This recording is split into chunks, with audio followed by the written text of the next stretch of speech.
विकास को नई ऊंचाइयों तक ले जाना और प्रत्येक हरियाणा के वासी को अपने साथ जोड़कर आगे बढ़कर उन लक्ष्यों को हासिल करना। आप सब जानते हैं देवियों सज्जनों कि जब माननीय मुख्यमंत्री महोदय ने इस प्रदेश का नेतृत्व संभाला था, तभी से उन्होंने जल के संरक्षण के लिए, इस धरती में जल बचा रहे, इस धरती में जो जल है वो स्वच्छ भी रहे, उपयोग करने लायक रहे, उसके लिए तमाम प्रयास उनके माध्यम से लगातार होते रहे हैं। और उन प्रयासों में आज माननीय प्रधानमंत्री श्री नरेंद्र मोदी जी की प्रेरणा से एक नई ऊर्जा, नई उत्साह के साथ एक नई शुरुआत हो रही है। और वो शुरुआत है अमृत सरोवर मिशन के इस रूप में, जहां 111 सरोवर आज पूरे हरियाणा प्रदेश में यहां पर इस शुभारंभ के माध्यम से जुड़ रहे हैं। 111 स्थलों से हम इस समय जुड़े हुए हैं, इस मंच से जहां मुख्यमंत्री महोदय स्वयं उपस्थित हैं और हमारे मंत्रीगण, हमारे माननीय सांसदगण, हमारे विधायकगण, मंडलायुक्त सभी 111 स्थलों पर कार्यक्रमों में उपस्थित हैं और इस कार्यक्रम से सीधे हमारे साथ जुड़े हुए हैं।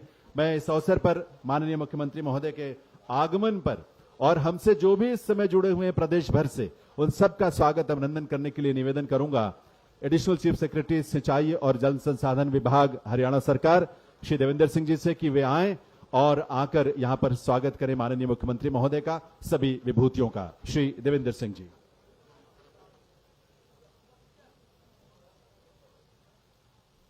परम आदरणीय आज के समारोह के मुख्य अतिथि श्री मनोहर लाल जी, मुख्यमंत्री हरियाणा सरकार, एसीएस डेवलपमेंट पंचायत श्री अमित झा जी,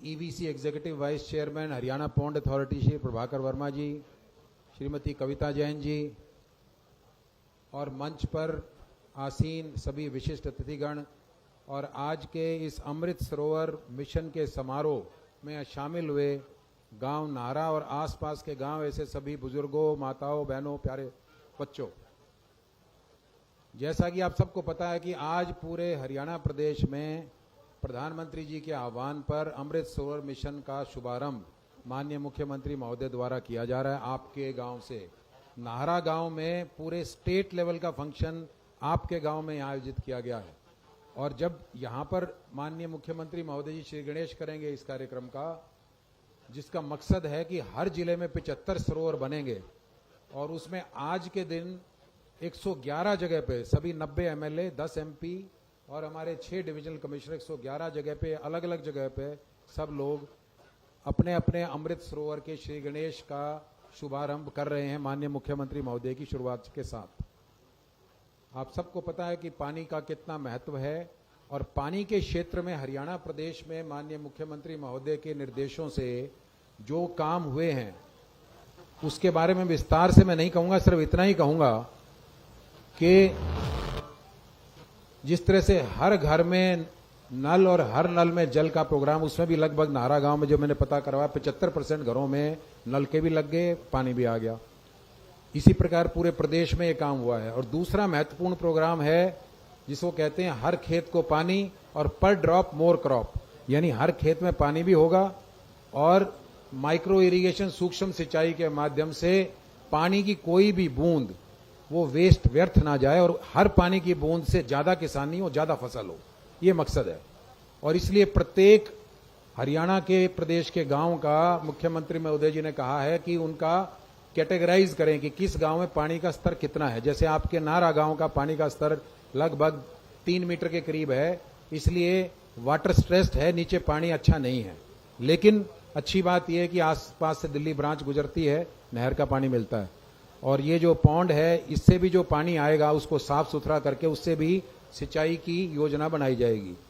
तो कोशिश ये है कि पूरे प्रदेश में जिस तरह से बारिश के टाइम पे यमुना नदी से जो एक बहुत महत्वाकांक्षी योजना सीएम साहब ने बनवाई है हमारे इरिगेशन महकमे की तरफ से, 5000 क्यूसेक पानी, पूरे हरियाणा में लगभग 10,000 क्यूसेक पानी लगता है, 5000 एडिशनल पानी यमुना का बारिश के दिनों में लगभग 3,000 करोड़ रुपए खर्च करके पानी को इकट्ठा करके नहर का बारिश के टाइम पर पूरा तंत्र ऊपर से नीचे तक मजबूत करके उस पानी को जहां जहां पानी की जरूरत है, चाहे उसको हम पॉन्ड्स में इकट्ठा करें या पूरे हरियाणा प्रदेश में इस्तेमाल करें, इसकी बड़ी महत्वाकांक्षी एक योजना है।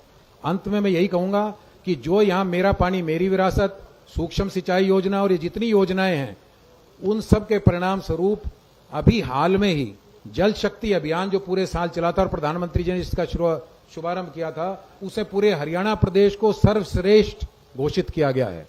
तो इसी सिलसिले में उम्मीद है कि आज ये हमारा अमृत सरोवर का मिशन जो माननीय मुख्यमंत्री महोदय शुरू करेंगे, उसमें भी हम पूरे भारतवर्ष में पहले नंबर के प्रदेश होंगे, क्योंकि इतनी बड़ी शुरुआत पूरे हरियाणा प्रदेश में ही आज हो रही है। आप सबका यहां इतनी बड़ी संख्या में आने पर बहुत बहुत शुक्रिया, धन्यवाद। बहुत बहुत आभार आदरणीय श्री देवेंद्र सिंह जी का। हमारे एडिशनल चीफ सेक्रेटरी सिंचाई और जल संसाधन विभाग हरियाणा सरकार। देवी सज्जनों, माननीय मुख्यमंत्री श्री मनोहर लाल जी के निर्देश और उनकी प्रेरणा से वर्ष 2018 में हरियाणा तालाब एवं अपशिष्ट जल प्रबंधन प्राधिकरण, अंग्रेजी में जिसका नाम Haryana pond and waste water management authority है, उसका गठन किया गया था। और उसके गठन के पीछे जो उद्देश्य था वो यही था कि जो प्रदेश के जितने हमारे तालाब हैं, जितने ऐसे वाटर बॉडीज हैं, उनका संरक्षण हो, उनका संवर्धन हो, उनको पुनर्जीवन मिले, उनका पुनरुद्धार हो, और जो हमारा वेस्ट वाटर है यानी प्रदूषित जल है वो उसमें ट्रीटमेंट से पहले न जाकर मिले, क्योंकि वहां का पानी भी दूषित होता है। और उसे एक इस राष्ट्रीय स्तर पर यह स्वरूप मिला है अमृत सरोवर मिशन के रूप में। आज एक छोटी सी फिल्म है और इस फिल्म के माध्यम से इस अथॉरिटी की जो गतिविधियां हैं, वो उद्देश्य हैं, जिस उद्देश्य से माननीय मुख्यमंत्री महोदय ने उसके गठन का निर्देश दिया था, वो आप भी और हम भी थोड़ा समझ पाएंगे। मैं निवेदन करूंगा टेक्निकल टीम से कि Haryana pond and waste water management authority की जो फिल्म है उसे प्ले करें स्क्रीन पर।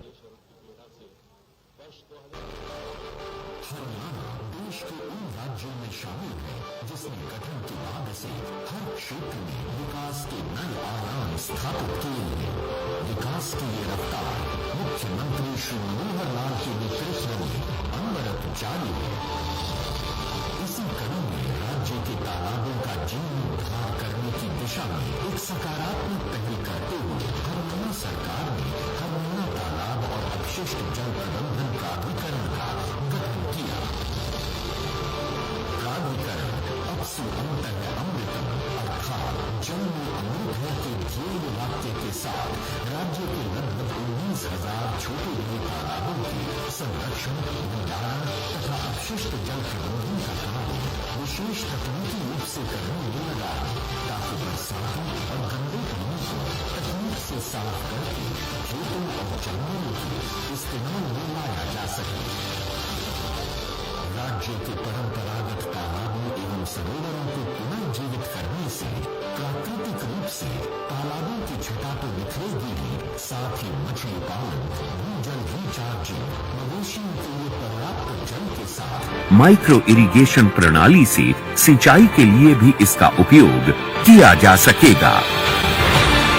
हरियाणा के 141 खंडों में से 85 खंड अति दोहन, 12 खंड क्रिटिकल और 13 खंड सेमी क्रिटिकल में आते हैं। हरियाणा तालाब और अपशिष्ट जल प्रबंधन प्राधिकरण ने प्रदेश के सभी तालाबों, जल युक्त क्षेत्रों का सर्वेक्षण कर उनका डाटा पाउंड डाटा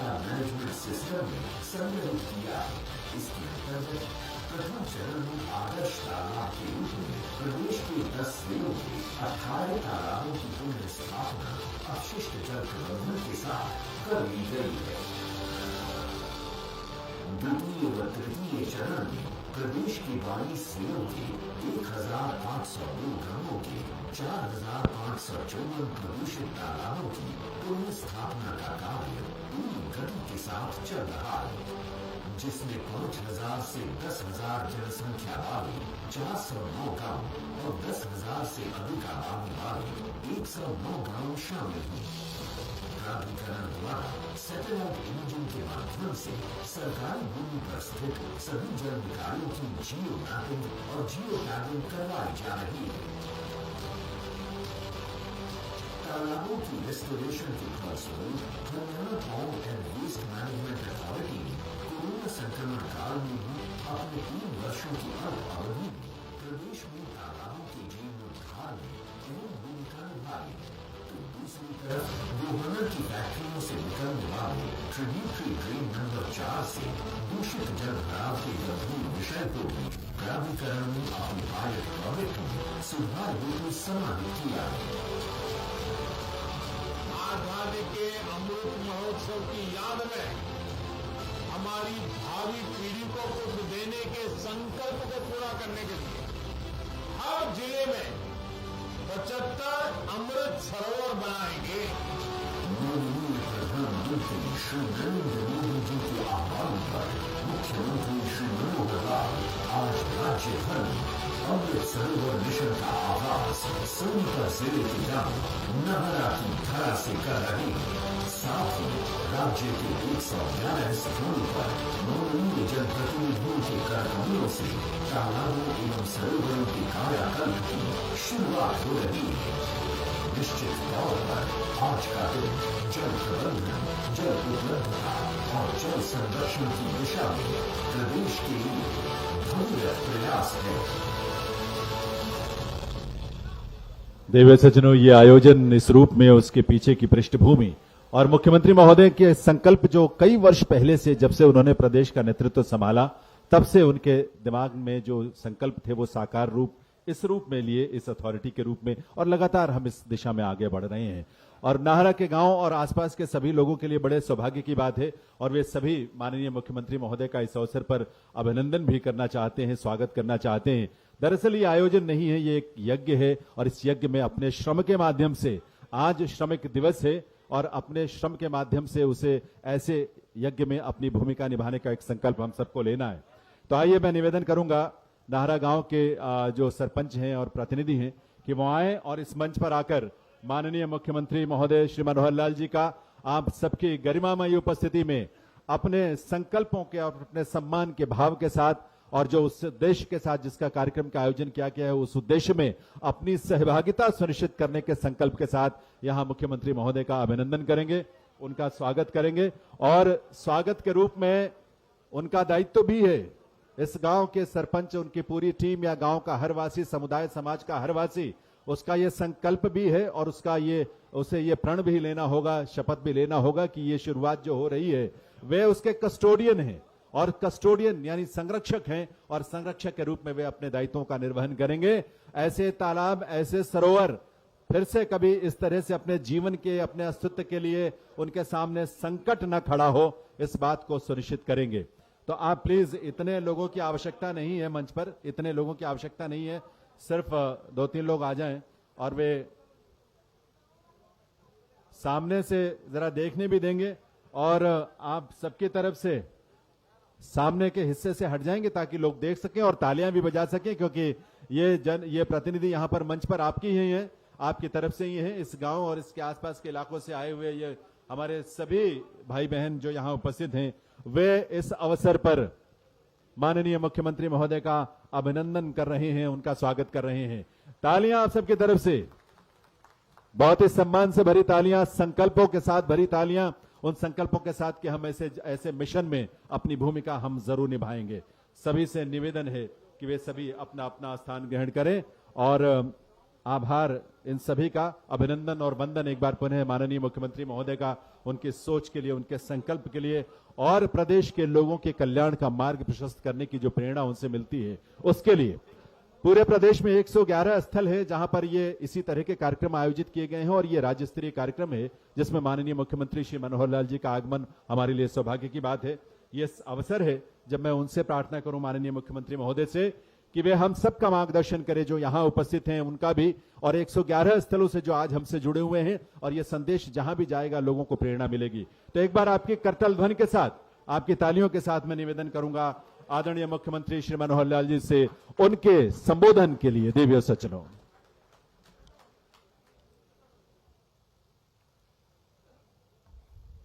जोरदार एक हुंकार के साथ जय घोष का उत्तर देंगे। भारत माता की। भाई नारा वालों की आवाज तो नहीं आई है। भारत माता की, भारत माता की। आज नारा गांव के बहुत ही एक पवित्र उत्सव में, जिसको हमारे स्टेज सेक्रेटरी साहब ने कहा कि एक यज्ञ का कार्यक्रम है, कोई सभा नहीं है, और न केवल ये कार्यक्रम आज नारा गांव में हो रहा है, बल्कि हरियाणा के 110 अन्य स्थानों पर भी हो रहा है। तो ऐसे सभी स्थानों पर जुड़े हुए हमारे हरियाणा सरकार के और केंद्र सरकार के माननीय मंत्रीगण, वहां से जुड़े हुए सभी हमारे सांसदगण, सभी विधायकगण, सभी अधिकारीगण, यहां मंच पर विराजमान हमारे एडिशनल चीफ सेक्रेटरी इरिगेशन के श्री देवेंद्र सिंह जी, ग्राम विकास के हमारे additional chief secretary Shri Amit Jha ji, party के जिलाध्यक्ष श्री तीर्थ राणा जी, हरियाणा सरकार के पूर्व मंत्री श्रीमती कविता जैन जी और पार्टी के हमारे बहुत ही सीनियर प्रमुख कार्यकर्ता श्री देवेंद्र कौशिक जी, श्रीमती मीना नरवाल जी, श्री उमेश शर्मा जी, अशोक भारद्वाज जी, सुनील जी सरपंच, पूर्व सरपंच नाहरा, उपस्थित सभी 111 के 11 स्थानों पर नारा मिलाकर आज की इस कार्यक्रम में उपस्थित बुजुर्गों, नौजवान साथियों, माताओं, बहनों, पत्रकार, छायाकार मित्रों, सबसे पहले जैसा बताया कि आज अंतर्राष्ट्रीय श्रमिक दिवस है और इस अंतर्राष्ट्रीय श्रमिक दिवस 1 मई के उपलक्ष्य में आज मैं देश और दुनिया के सभी श्रमिकों को अपनी ओर से बहुत बहुत बधाई देता हूं, बहुत बहुत शुभकामना देता हूं। भाइयों बहनों, ये जो काम जिसकी चर्चा आज की जा रही है, ये बहुत कोई सामान्य काम नहीं है। जल संरक्षण, जल का बचाव, ये आज की महती आवश्यकता है, क्योंकि हम जानते हैं कि जल इस पृथ्वी के साथ जुड़ा हुआ एक ऐसा विषय है कि जिसकी एक सीमा है। जल ऐसा विषय है जिसको बनाया नहीं जा सकता, जिसको बनावटी तरीके से पैदा नहीं किया जा सकता। ये जल ऐसी चीज है जिसका पृथ्वी के ऊपर सर्कुलेशन होता है, अर्थात वर्षा होती है, पहाड़ों पर बर्फ बन जाती है, पिघलती रहती है, नीचे आती है, मैदानों में भी वर्षा होती है, नीचे आने के बाद फिर वो यहां की वर्षा के साथ मिलकर या तो हमारे सिंचाई के काम आता है, या हमारे पीने के काम आता है, हमारे उद्योग के अंदर काम आता है, और कहीं कहीं जो हमारे तालाब होते हैं, सरोवर होते हैं, बावड़ियां होती हैं, झीलें होती हैं, इनके अंदर भी हम एकत्र करते हैं। और जो अतिरिक्त फालतू जल होता है वो नदी नालों के माध्यम से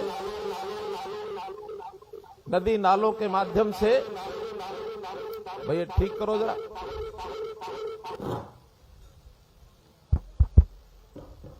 ये नदी नालों के माध्यम से और समुद्र में चला जाता है, और फिर सूर्य देवता की, भगवान सूर्य देव की कृपा से वही पानी वाष्प बन करके उड़ता है, बादलों में पहुंचता है, और बादलों में पहुंचने के बाद फिर वर्षा इस रूप में और इस चक्र को पूरा करता रहता है।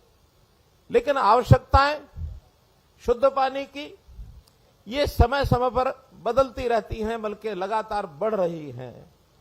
पानी लगातार हम उपयोग करते हैं, तो उस पानी को उपयोग करने के बाद वो गंदा भी होता है, उसकी हम सफाई भी करते हैं। सफाई करने के बाद जगह जगह पर एसटीपीज लगाते हैं, प्रोसेसिंग प्लांट लगाते हैं, और अब हमने योजना बनाई है कि इस प्रोसेसिंग वाले पानी को, जो हमारा ये पानी गंदे पानी को साफ करके उसका भी उपयोग हम करते हैं।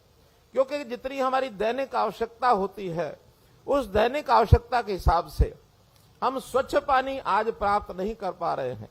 हमारी खेती का एरिया बढ़ गया है, जो सिंचाई का एरिया है वो भी बहुत बड़ा है। हरियाणा में कुल 82 लाख एकड़ हमारी जमीन है कृषि योग्य, लेकिन उसमें से आज भी हम सिंचाई, जो सीधी सिंचाई करते हैं, वो 40 लाख एकड़ पर ही कर पाते हैं। बहुत बड़ा भाग सिंचाई का एरिया का वो हम ट्यूबवेल से नीचे से जमीन से पानी निकालते हैं और उससे अपनी खेती की बुआई करते हैं। लेकिन हर एक चीज की सीमा हो गई है। आखिर नहरों का पानी भी ज्यादा चाहिए, खुली सिंचाई हम पानी इतना दे नहीं सकते, तो हमारी बहुत जमीन बिना सिंचाई के रह जाती है। इसके लिए हमने कार्यक्रम बनाया कि पानी की खुली सिंचाई करना बंद कर दे, बल्कि माइक्रो इरिगेशन हजारों करोड़ रुपया लगा करके हमने माइक्रो इरिगेशन के प्रोजेक्ट्स ये बनवाए हैं और लगातार इसमें आगे बढ़ रहे हैं। सरकार इसको प्रोत्साहन दे रही है। हम सामान्य किसान को माइक्रो इरिगेशन का प्रोजेक्ट लगाने के लिए 85% 85% सब्सिडी देते हैं। केवल किसान से 15% का पैसा लेते हैं। वो भी इसलिए लेते हैं ताकि वो सिंचाई के जो साधन बनाए गए हैं उसकी मलकियत किसान समझे, मैं इसका मालिक हूं। और एक बात मैं बिल्कुल दावे से कह सकता हूं कि जो चीजें मुफ्त में बांटी जाती हैं उसकी संभाल कोई नहीं करता है। अगर किसान को संभाल करनी है तो उसका थोड़ा राशि का इनपुट ही हम उसमें डलवाते हैं, थोड़ा उसका भी योगदान करवाते हैं। इसी प्रकार से अब पानी जो नीचे जमीन में खत्म होता जा रहा है, हर साल हरियाणा के बहुत ऐसे ब्लॉक्स हैं जिनका पानी का लेवल 1 मीटर नीचे चला जाता है। किसान को समझ 1 मीटर लेवल से समझ नहीं आती, बल्कि अपने ट्यूबवेल का हर 2 साल के बाद एक पाइप उसको और डालना पड़ता है गहराई में ले जाने के लिए। इस बात से सब किसान हमारे वाकिफ है। और अगर ये 10-20 साल हम ऐसे ही चलाते रहे तो मैं समझता हूं पानी, जमीन के पानी को हम सोख लेंगे और जमीन बिन पानी के ऐसा जैसे शरीर में खून निकल जाए तो शरीर बचता नहीं है। अगर पानी निकल गया, पानी भी हमारी जमीन का खून है। हमारा जमीन के अंदर से पानी निकल गया तो जमीन की उपजाऊ शक्ति खत्म हो जाएगी और आने वाली पीढ़ियों को हम ये जमीन, कल्लर जमीन, सूखी जमीन, मरुस्थल जमीन, रेतीली जमीन तो देके जाएंगे, लेकिन उपजाऊ जमीन नहीं दे पाएंगे। इसलिए हमने और भी कार्यक्रम किए कि जिन फसलों में ज्यादा पानी लगता है उनको भी चिन्हित करो। जैसे उदाहरण के लिए धान, जो हम चावल खाते हैं, वो जब धान पैदा होता है, इस चावल को पैदा करने में आपको सुनकर हैरानी होगी, 1 किलो चावल को पैदा करने में 3000 लीटर पानी लगता है। 3000 लीटर पानी। हमारे एक वैज्ञानिक जिन्होंने इसकी खोज की, वो वैज्ञानिक तो कहने लगे मैंने चावल खाना ही छोड़ दिया। 1 किलो चावल अगर रोजाना पाव चावल भी वो खाता है, वो कहते हैं कि 750 लीटर पानी उसका दुरुपयोग हो जाता है। हमने इन बातों को समझा। हरियाणा में धान बहुत होता है, अपील की किसान को कि इस धान को बोना कम कर दे। हमने ये नहीं कहा कि बंद कर दे, कम कर दे। और कम करने से अगर आमदन कम होती है तो हर धान की 1 एकड़ को कम करने के लिए हम 7000 रुपया प्रति एकड़ सालाना उसको मुआवजा भी देंगे और हम दे रहे हैं। मुझे खुशी है किसानों ने इस अपील को माना और 2 साल पहले के आंकड़े हैं कि हर साल 1 लाख एकड़ धान की बिजाई कम हो रही है। 1 लाख एकड़ धान की बिजाई कम हो रही है। तो इसलिए ये सारे कार्यक्रम पानी को बचाने के लिए, पानी को शुद्ध करने के लिए। अब विषय आया कि आखिर ये जो सरोवर हैं हमारे पवित्र सरोवर, देश भर में बहुत तालाब हैं, प्रदेश में भी हमारे 18,000 तालाब हैं। इन 18,000 तालाबों में 4,000 तालाब तो ऐसे हैं जो केवल वर्षा में पानी आता है, आगे पीछे पानी नहीं आता है। एक 4-6 महीने के बाद वो सूख जाते हैं। तो ये 6,000 तालाब तो उसमें पानी कैसे बरसात के बाद पहुंचाया जाए ताकि साल भर भरे रहें, क्योंकि तालाब भरे रहेंगे तो तालाबों से हमारे किसान की, हमारे पशुपालकों की सबसे बड़ी आवश्यकता होती है कि पशुओं को भी हमको जो पानी की आवश्यकता होती है उस तालाब से पूरा करते हैं। तो एक किसान तालाब जो होता था उसके लिए एक प्रकार का एक ऐसा साधन होता था कि अपनी आजीविका पशुओं के माध्यम से वो करता था, उसमें काम आता था। लेकिन 8,000 तालाब ऐसे हैं जो हमारे साल भर भरे रहते हैं। उसमें पानी, गंदा पानी, अब चूंकि घरों के अंदर पानी जाने लग गया है, टूटियां हम खोलकर रखते हैं। उसके लिए भी निवेदन है कि टूटी अनावश्यक न खोले। लेकिन पानी उपयोग के बाद जो सीवरेज का भी विषय है या पशुओं का जो मलमूत्र है, वो भी पानी, साफ सफाई का पानी है, वो पानी भी नालियों के माध्यम से तालाबों में आता है। तालाब पहले खुदाई होते थे हर साल, दुर्भाग्य से उन तालाबों की खुदाई बंद हो गई है। ये पारस्परिक श्रम करके लोग साझेदारी से, गांव के लोग साल में एक बार तालाब खोदा करते थे। मुझे याद, हम छोटे थे तो घर घर से एक आदमी को बुलाया जाता था कि तालाब की खुदाई होनी है। वो सूखा जब एरिया होता था उसमें महीना 2 महीने लगाकर बरसात से पहले खुदाई होती थी, दोबारा से पानी भरता था। जब खुदाई हो जाती है तो जमीन नीचे की और पोरस हो जाती है, अर्थात उसमें यानी सुराख की तरह पिल पोली जमीन हो जाती है, जिसको नरम जमीन के माध्यम से वो जो पानी तालाब का जमीन के अंदर जाता था। आज जो गंदगी भर जाती है, तालाब की तलहटी, उसको साफ ना करने के कारण से चिकनी मिट्टी हो जाती है। चिकनी मिट्टी के बाद वो पानी जमीन में जाता नहीं है। फिर बरसात में दोबारा से पानी आता है, इधर गांव का पानी इकट्ठा होता है और पानी गंदा होकर के ओवरफ्लो हो जाता है, गंदगी फैलती है। उस ओवरफ्लो पानी का कोई उपयोग नहीं होता है। डिमांड आती है जगह जगह से कि अब कोई ड्रेन बनाओ, यहां से ड्रेन से इस पानी को बाहर निकालो।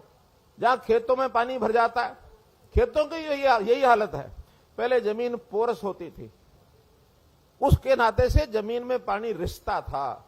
अब जब से केमिकल खाद डालने लग गए हैं, हम यूरिया डालते हैं, डीएपी डालते हैं, पोटाश, तरह तरह की दवाइयां, ये डालने के बाद जमीन खेती की वो भी एक प्रकार से उसका प्रकार बदल गया है और वो जमीन पोरस नहीं रही है, पानी नीचे नहीं जाता है। थोड़ी बरसात होने के बाद भी कई जगह पानी इकट्ठा हो जाता है। मांग उठती है इस पानी को बाहर निकालो, नहीं तो खेती जमीन फसल नहीं होगी। इन सब चीजों पर एक एक करके हम ध्यान दे रहे हैं। आज जो विषय को लेकर के आज प्रदेश भर में अभियान चला है, प्रधानमंत्री जी ने आह्वान किया है कि देश के तालाबों को इसको ठीक करो। योजना चलाई अमृत सरोवर योजना। अमृत सरोवर योजना में देश के 50,000 तालाब, इनको हमको ठीक करना है। हरियाणा के 8,000 तालाब, इनको हमने ठीक करना है। हर जिले में टारगेट तय किया गया कि इस पहले चरण में 15 अगस्त तक हम हर जिले के 75 तालाब, अर्थात हरियाणा के 1600 तालाब, ये हम 15 अगस्त तक इस पर काम चालू कर देंगे। तालाब की खुदाई करना, तालाब की स्पोर्ट वाल बनाना, बड़े तालाब जहां हैं उसके चारों तरफ उसका कोई पौधे लगाकर, फूल पत्ती लगाकर वहां उसको एक मार्ग बना के लोगों के लिए भ्रमण के ऐसे स्थान बनाना, उसका सौंदर्य बढ़ाना। अर्थात जो तालाब अभी तक गंदे पड़े हैं उन तालाबों को लोगों के भ्रमण के लिए, आने जाने के लिए कैसे ठीक किया जाए। यहां एक बात और भी मैं कहूंगा, बहुत तालाब ऐसे हैं जो ऐतिहासिक कहानियों से जुड़े हुए हैं, उनको तीर्थ माना हमने।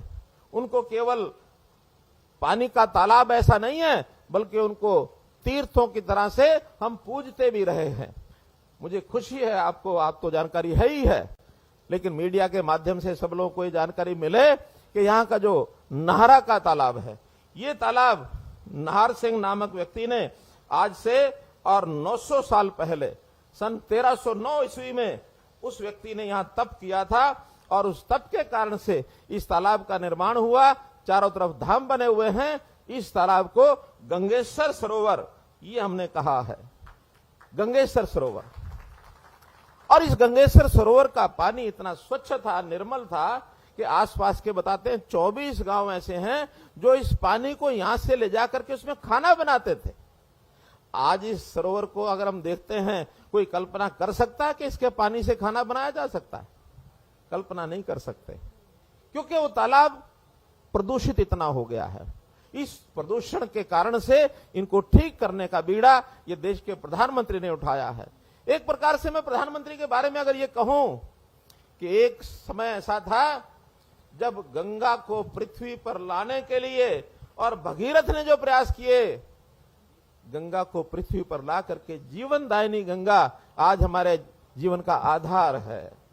इसी प्रकार से आप उनको किसी भी श्रेणी में रखें, लेकिन इस जल को स्वच्छ करने के लिए जितनी योजनाएं बनाई है पिछले 7 साल में, जल ही जीवन है, हर नल से हर घर को नल से जल की जो योजना बताई है, जल को स्वच्छता के नाते से, स्वच्छता अभियान के नाते से इतना बजट खर्च किया है कि इस पानी को किस तरीके से बचा लो। मैं इनको एक दूसरे भागीरथ की संज्ञा देता हूं। नरेंद्र मोदी हमारे आज के भागीरथ हैं। ये पानी का बहुत बड़ा संकट, भाइयों बंधुओं, इसको हमको समझना चाहिए। पानी हमारी जान है, जल ही जीवन है।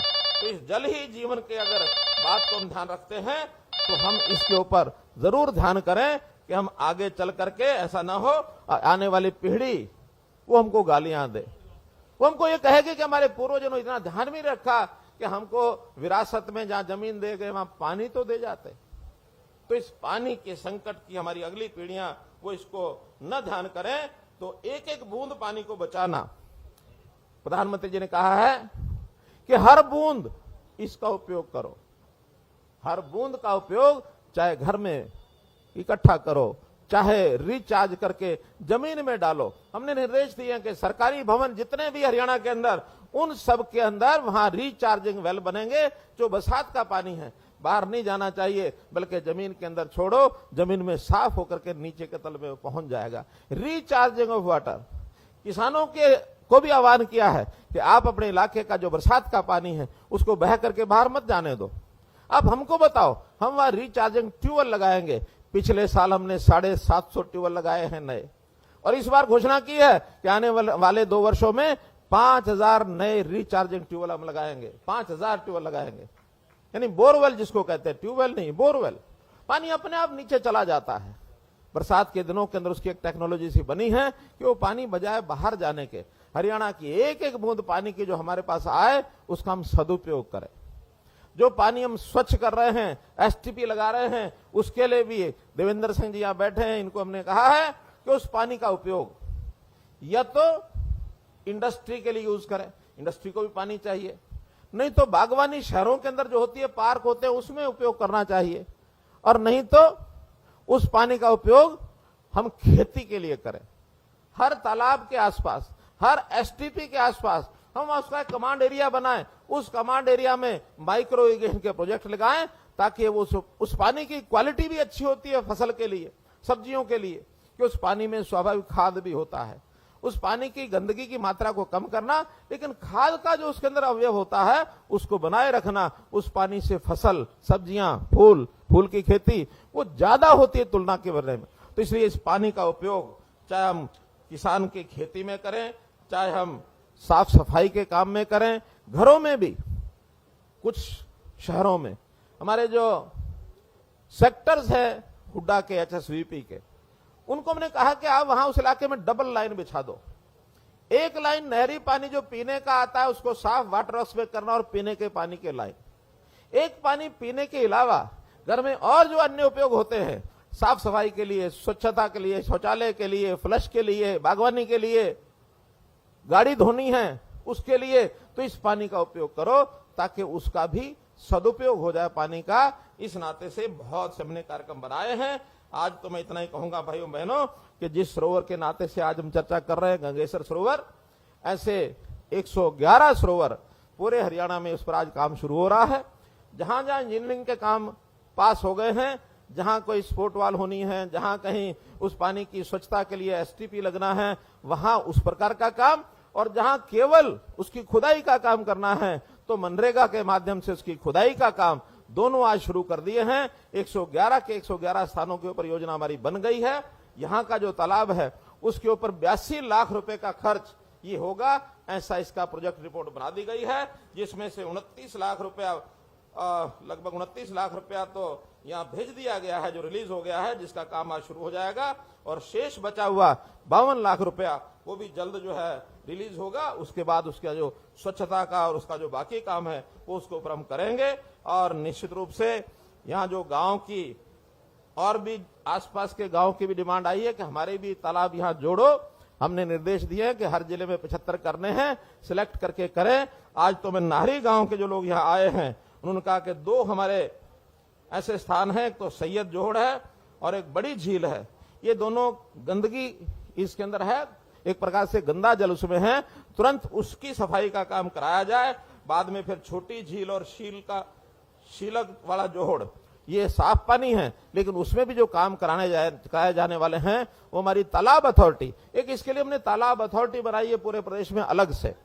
वो तालाब अथॉरिटी, पौंड अथॉरिटी जिसका नाम है, वो सभी तालाबों पर काम करेगी और इसके लिए हमने 1000 करोड़ रुपया ये अलग से अपने बजट में तय किया है कि इस विषय को प्राथमिकता देनी है, इस पर कहीं भी पीछे हटना नहीं है। तो बंधु, आज के इस अवसर पर मैं इतने ही कहते हुए कि आप सब लोग इस अभियान में साथ दें, क्योंकि एक तरफ सफाई का अभियान चल रहा है, यदि हमने उसको साफ रखने में मदद नहीं की तो दूसरी तरफ गंदगी का अभियान शुरू हो जाएगा और आते जाते हम गली में, सड़क पर कहीं भी गंदगी फेंकेंगे, पानी बहेगा, पानी बह के तालाब में जाएगा, तो गंदगी कहीं खुले में ना डालें।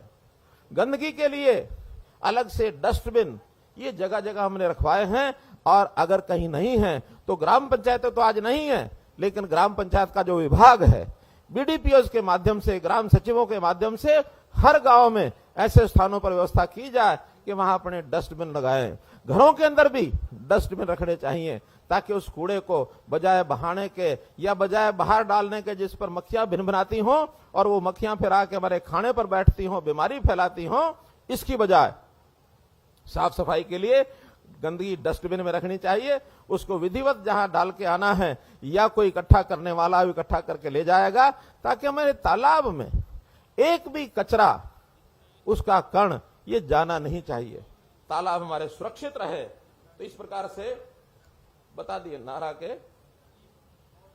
नाहरा में बता रहे हैं कि और भी 4 तालाब हैं, दादा देव वाला जोहड़, गोसाई वाला जोहड़, बाईद वाला जोहड़, माता वाला जोहड़, इन चारों का भी, गंगेसर तालाब के साथ साथ इन चारों का भी जो तालाबों का सुधारीकरण ये सब किया जाएगा। इसलिए मैंने बताया कि हरियाणा का कोई तालाब हम छोड़ेंगे नहीं। गांव के लोगों ने इसके अलावा भी कुछ और डिमांड रखी है, हालांकि जिले भर की डिमांड्स तो हम जब कोई जिले की रैली करेंगे उसमें बताएंगे, लेकिन जिस गांव में मैं आया हूं, मेरा फर्ज बनता, दायित्व बनता कि वहां के कुछ कामों की घोषणा मैं ये अवश्य करके जाऊं। तो उस नाते से यहां गांव के लोगों ने भी खेतों के रास्ते जिनको पक्का करवाना है, ऐसे जिन रास्तों को चिन्हित करके भेजा जाएगा, उन रास्तों को पक्का कराया जाएगा। और इस पर कोई बहुत बड़ी राशि नहीं लिखी है कि केवल 70 लाख रुपए की आवश्यकता है, वो हम मंजूर करते हैं। स्थल बोरवाड़ी मंदिर की गली का निर्माण ये ग्राम पंचायत के माध्यम से होगा। ग्राम पंचायत को हम हर साल, अब शुरू में अप्रैल में ही बजट भेज देते हैं, तो वहां का जो बजट आया है वो सारे जो छोटे काम है उस प्रकार से ये सब किया जाएगा। पशु अस्पताल के पास कम्युनिटी सेंटर, 1 एकड़ के अंदर एक कम्युनिटी सेंटर बनाया जाएगा, 1.5 करोड़ रुपया इसका खर्च आएगा, इसको भी मंजूर किया जाता है।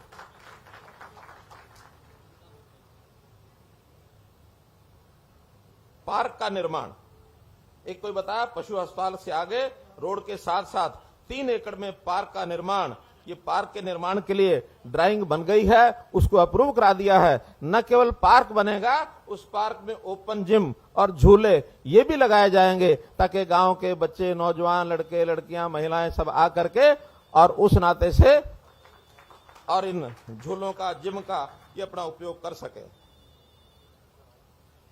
गांव में लाइब्रेरी की बात है, उसकी बिल्डिंग तैयार है और डेवलपमेंट पंचायत विभाग इस लाइब्रेरी को भी पूरा कराएगा।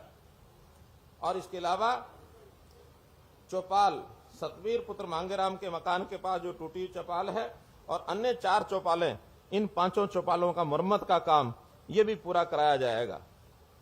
राजकीय कन्या वरिष्ठ माध्यमिक विद्यालय, जहां पुरानी बिल्डिंग है, हालत अच्छी नहीं है, उसकी मुरम्मत या अगर आवश्यकता लगेगी तो नई इमारत जैसी भी यहां बताई जाएगी उसके निरीक्षण करके, उसकी फिजिबिलिटी चेक करके, और हमारे सीओ जिला परिषद, डायरेक्टर पंचायत डेवलपमेंट, ये उनको भी पूरे काम को कराएंगे। गांव में डिग्गी के पानी की पाइपलाइन, इसको भी,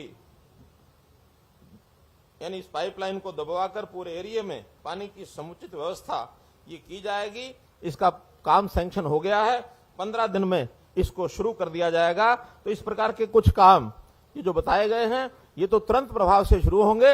अन्य काम भी किसी गांव के हों, किसी शहर के हों, हमने इसमें व्यवस्था बनाई है। रोज रोज आपने हमारे पास आना नहीं है, ना किसी मंत्री एमएलए के पास जाना है, बल्कि गांव के काम के लिए एक पोर्टल बनाया है, वो है ग्राम दर्शन। आप ग्राम दर्शन लिखेंगे, अपने आप वो पोर्टल आ जाएगा। अपना गांव उसमें निकालिए, अपना परिवार पहचान पत्र आप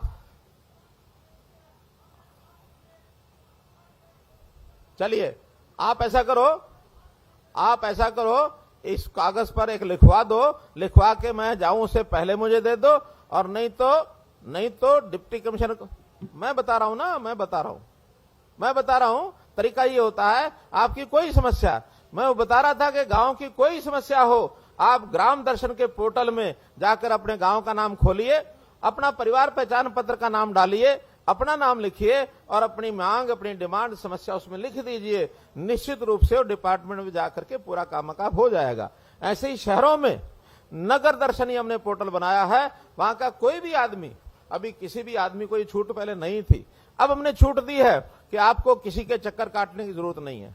आप अपना ला करके ग्राम दर्शन, शहरी नगर दर्शन में डाल दीजिए, आपकी डिमांड पहुंच जाएगी और उस पर विधिवत काम उसका पूरा करा दिया जाएगा। ये एक सूचना मुझे आपको देनी थी। भाइयों बहनों, मैं ये कह रहा था कि हमारे पास अब बजट की कोई कमी नहीं है।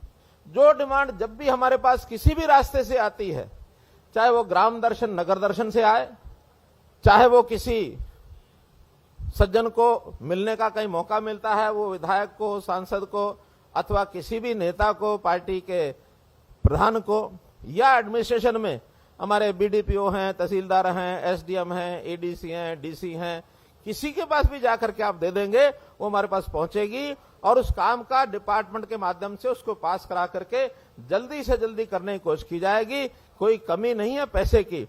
पैसा आपका है, आपके गांव में लगेगा, आपके शहर में लगेगा। जो मांग आप करेंगे उसको हम पूरा करेंगे। आज आप सब लोग आए, मैं सभी 111 के जो स्थान हैं, वहां की स्थानीय मांगे, वहां के कुछ लोग अप्रूव करेंगे तो उसकी वो घोषणा करें, अन्यथा सब हमारे पास भेजेंगे तो हम उसकी फिजिबिलिटी करा करके सभी ऐसे गांव की जो छोटी डिमांड है उसको हम पूरा करेंगे।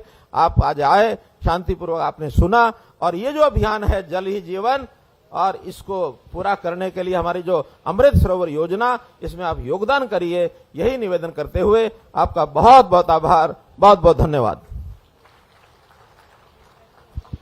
बहुत बहुत आभार माननीय मुख्यमंत्री श्री मनोहर लाल जी का। इस तरह से दिल खोलकर आप 5 मिनट के लिए और बैठे रहे, 5 मिनट और बैठिए, क्योंकि आप ये देखेंगे और आपको भी लोग देखेंगे।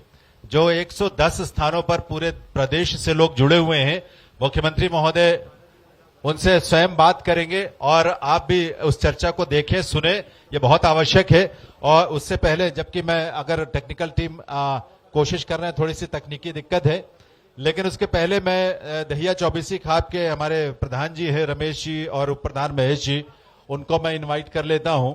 मुख्यमंत्री महोदय को एक पगड़ी पहनाकर उनका अभिनंदन करेंगे।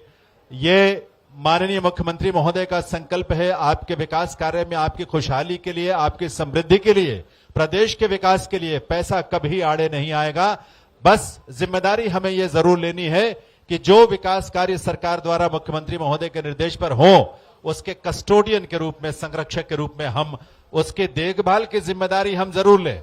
और ये देखभाल की जिम्मेदारी समुदाय को, समाज को, गांव को, सबको मिलकर लेनी है। और इसी तरह से अमृत सरोवर मिशन में भी यही हमारा दायित्व होगा कि जो सरोवर 1650 के लगभग सरोवर जो है वो बनकर तैयार होंगे, उन सरोवरों को, उनकी देखभाल को, उनको सुंदर बनाकर रखने की जिम्मेदारी भी हम सबकी होगी।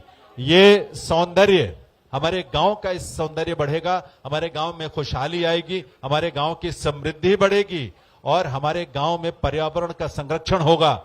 हमारे गांव के बच्चे, हमारे परिवारों के बच्चे उन तालाबों के किनारे वहां जाकर खेलेंगे, बड़े बुजुर्ग बैठेंगे, तो आप देखेंगे कि कितना जीवन में परिवर्तन आता है, प्रकृति के साथ कितना लगाव। तो तालियां एक बार मिलकर आप बजाएं मंच के लिए, और मंच पर माननीय मुख्यमंत्री महोदय का ये जो अभिनंदन हो रहा है, इस उनके स्नेह के लिए, उनके समर्पण के लिए, उनके उस प्रतिबद्धता के लिए जो प्रदेश के लोगों के प्रति उनके मन में है, और इसके साथ साथ प्रदेश के जनता के प्रति, उनकी खुशहाली के प्रति जो उनका संकल्प है। आप जैसा कि जानते हैं कि 110 स्थलों से हम जुड़े हुए हैं। इस समय जिस तरह से फरीदाबाद में अटाली गांव में भारत सरकार के माननीय राज्य मंत्री जी